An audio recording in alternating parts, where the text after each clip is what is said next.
저희 한승주 우리 진행자님께서는 저하고 2019년도에 더불어민주당 중앙당 부대변인에서 만났습니다. 맞죠? 네, 맞습니다. 굉장히 예전에 우리 대변인 시절에 함께 고민을 하고 당을 위해서 노력했던 분들이 이렇게 각자의 자리에서도 역할을 하고 있고 이렇게 또 다시 만나니 너무 반가운데요. 제가 정치를 생각하게 된 것은 2007년도에 저희 안양 지역에서 일어났던 어린 여자아이들의 희생이 있었던 이 날이 생각이 납니다. 그래서 크리스마스 이브날 아이들이 동네 아저씨에 의해서 좀 살해되는 사건이 있었고요. 그때 그 사회적 약자들이 시스템의 사각지대에서 희생되는 일을 보고 분노에 차서 거리에 촛불을 들고 나가던 것이 저희 첫 번째 정치였습니다. 그런데요, 이 광장에서 촛불만 드는 것으로는 해결되지 못하는 문제들이 있었더라고요. 그래서 결국은 시스템 안에서 정책과 정치로 이 목소리를 내야 함을 느꼈고, 그러다 보니 민주당의 온라인 당원으로 입장을 하면서 정치 정당인으로서 활동을 하기 시작했습니다. 신 대변인은 3.1절 날 집에서 쉬셨습니까? 아닙니다. 저는 우선 헌법 전문을 한번 읊어볼게요. 읽어보세요. 네. 읽어야 되나요? 저 아니, 외웠습니다. 읽어보세요. 네. 유구한 역사와 전통에 빛나는 우리 대한민국은 3.1운동으로 건립된 대한민국 임시정부의 법 통과. 이재명 대통령이 3.1 기념사에서 3.1 혁명이라고 지칭하셨죠. 저는 그때 소름이 돋았습니다. 3.1절이 대한민국의 시작이고 대한민국 임시정부의 초석이 된 건 모두 알고 있었지만 기존에 이것을 혁명으로 지칭한 분은 이재명 대통령님이 처음이셨거든요. 그래서 이 3.1 혁명에 대한 이 마음을 새기고 저는 7년 전의 일이 생각나더라고요.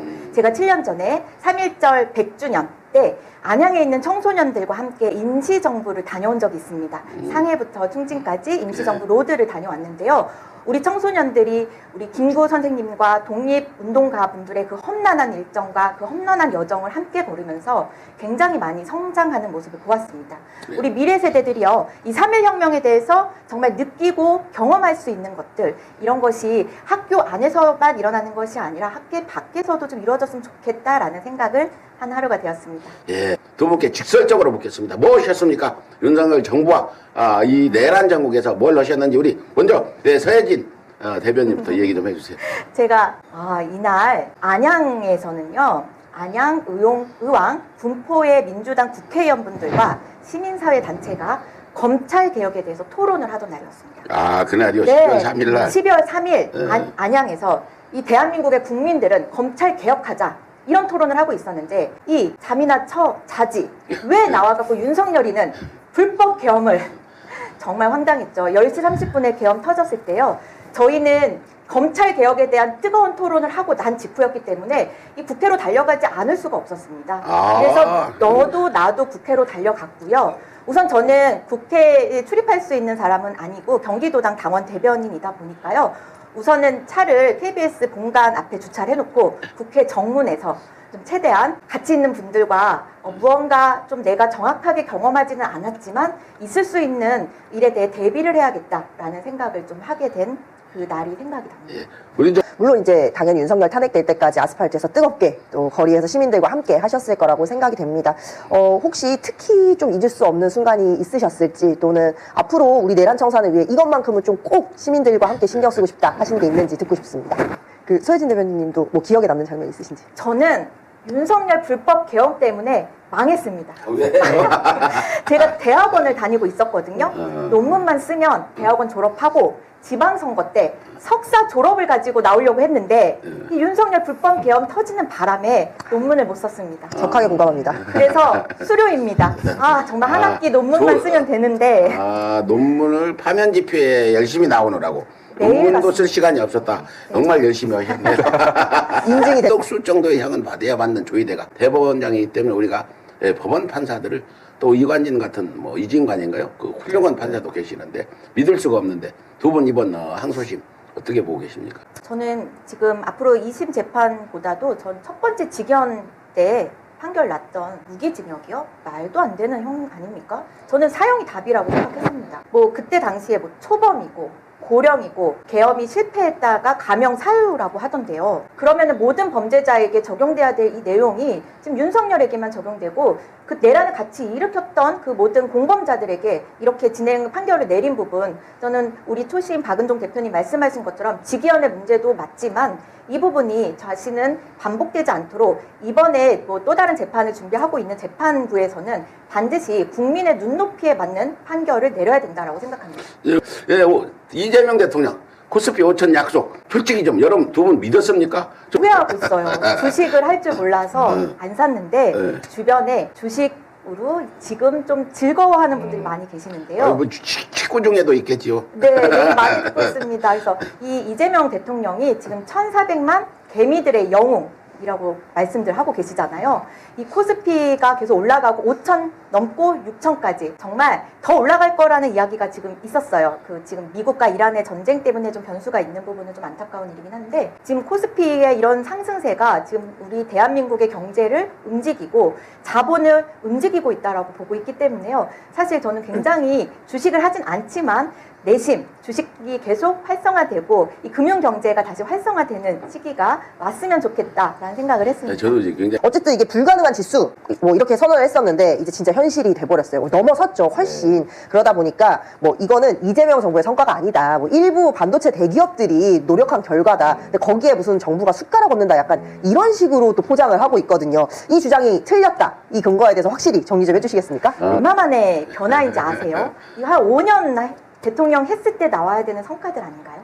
근데 맞습니다. 아직 1년도 안 된 대통령이 이런 약속, 국민들과의 약속을 지켜내고 있다는 것에 저는 깜짝 놀랐어요. 예, 이재명 대통령이 일 잘하는 줄은 알고 있었는데요. 이렇게 빠르게 성과를 만들어낼 수 있는 정말 추진력과 실행력이 이렇게 뒷받침되는 이런 대통령이었구나라는 생각을 했는데 사실 우리나라의 행정부나 또는 아마 곳곳에 인재들이 있었을 텐데 리더 하나 잘못 뽑아서 그동안 못하고 있었던 거예요. 근데 이제 제대로 된 리더가 그 앞에 맨 앞에 선봉장에 섰기 때문에 대한민국이 변화하고 있어요. 예, 홍원석이가 우리가 6천에 현혹돼서 지금 이재명 대통령 지지율이 높다는데 어떻게 보세요?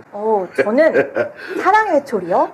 국민의힘은 몽둥이가 답입니다. 몽둥이로 지금 국민들이 국민의힘 해체하라라고 몽둥이질하고 있는 건데 아직도 정신 못 차렸나 봐요. 네. 우리 나도 같이 맞잡고 부동산 얘기를 해야 되는데 어떻게 민주당 의원들 다주택자가 많은지 별로 말을 안 해요. 두 분 어떻게 생각해요? 제가 그렇잖아도 우리 권혁우 후보님한테 집 몇 채 있으세요 물어봤거든요. 몇 채 있으세요? 한 채죠. 한 채. 네, 맞아요. 저도 딱 한 채 가지고 이제 내가 사는 집, 살고 있는 집, 앞으로 살아갈 집 한 채만 있고 나머지는 좀 처분을 해야 된다라고 생각을 하는데 이재명 대통령님의 강한 의지가 지금 분당의 집까지 팔았는데 분당의 집을 팔면 장동혁 대표도 집 판다 했는데 파나요? 안 팔죠. 팔린다고. 안 팔린다고요? 그리고 뭐 6채 중에 5채는 살고 사람이 뭐 어머니가 혼자 살고 아버지가 한 채 살고 아들이 하나 살고 딸이 하나 살고 또 뭐 부인이 하나 살아서 각자 한 명씩 사면서 팔 수 없다고는 얘기 있더라고요. 이 집 하나가 안양이에요. 예. 네, 주소지가 안양인데 어디냐면 저희 1기 신도시 중에서도 지금 선도직으로 지정이 되어서 재개발이 될 지역입니다. 그러니까 누가 살고 있다라고 얘기를 하지만 저는 투기의 목적이라고 보고 있어요. 그래서 뭐 저희 동네고 안양이어서 어디 아파트라고 말씀은 좀 조심스럽지만 장동혁 대표는 지금 사람들이 살고 있다는 말은 핑계이고요. 투기 목적입니다. 서혜진 대변인께서는 경기도의원에 도전하시는 걸로 알고 있습니다. 비례대표시죠? 네, 네. 어떻게 도전하게 되셨는지 이유 한번 들어볼게요. 네, 저는 도의원 비례대표 입후보 예정자입니다. 그래서 아직 예비 후보의 자격이 없기 때문에 철마 선언을 한다거나 어떤 선거 운동을 하지는 못하지만 사회적 약자의 대변인이 되고 싶어서 이번 지방선거에 대한 출마를 고민하게 되었습니다. 사실 경기도 비례대표라는 자리는요, 경기도가 31개 시군으로 되어 있지만 경기 북부, 경기 남부의 지역 격차도 심하고요. 이 사는 지역에 따라서 삶의 질의 격차도 심하고 또 사각지대에 있는 사회적 약자에 대한 기회 격차도 있는 곳이더라고요. 그래서 저는 이러한 사각지대와 격차의 차이를 좁히는 이런 사회적 약자의 대변인으로서의 역할을 하고자 지금 준비를 하고 있습니다. 그리고 우리 서혜진 우리 대변인 만약에 이제 뭔가 하고 싶은 일 이루어지면 잘하실 것 같은데 뭘 먼저 주장하시겠어요? 제가 방금 자신감 말씀하셔서 우리 초시 자신감이 너무 많아서 여기는 얘기 안 해도 돼요. 우리 대표님의 눈동자를 좀 마주보고 있으니까요. 예. 굉장히 초롱초롱하시고 반짝반짝하세요. 마찬가지예요. 초롱초롱해요. 정말요? 감사합니다. 저는 민주당에 입당해서 청년 시절을 민주당에서 성장한 청년 당원입니다. 네, 지금은 이제 45살이에요. 청년을 졸업할 시기이고 이곳에서 제가 배운 것은요. 연대와 소통의 방법이었습니다. 민주당의 연대의 힘과 조직의 소통의 방법을 배웠고요. 이것을 이제 당을 넘어 국민과 소통하고 국민의 정책에 있어서 이 민주당의 철학을 전하는 역할을 하고 싶습니다. 당에서 보고 배운 게 있고요. 조금 전에 말씀드린 것처럼 우리 초심 백은종 대표님과 같은 훌륭한 멘토분들이 주변에 많이 계셨습니다. 덕분에 여기까지 올 수 있었고요. 이렇게 배운 경험과 이 함께 해왔던 이 많은 부분들을 이제는 조금 더 풀어내는 그런 역할을 하고 싶습니다. 예, 아까 경기도 도지사 이번에 어떻게 판세를 보고 계세요? 너무나 훌륭하신 후보들이 나와서 지금 어느 분과 함께 우리 이재명 대통령이 호흡을 할까에 대해서 당원들이 계속 생각을 바꿔가면서 하고 계시거든요. 예. 그래서 이제 당원 경선 진행을 하면서 아마도 가장 이재명 정부에 협력할 수 있는 경기도지사 후보님을 뽑아주실 거라 생각하는데 저는 무엇보다도요. 이재명 대통령님이 경기도지사 출신이셨잖아요. 그래서 경기도를 너무나 잘 알고 계시는데 하고 싶은 일이 얼마나 많겠어요. 그거를 정말 경기도에서 실현해낼 수 있는 후보님이 경기도지사가 되어서 이재명 대통령과 함께 경기도 가장 살기 좋은 곳으로 만들어주시기를 기원합니다.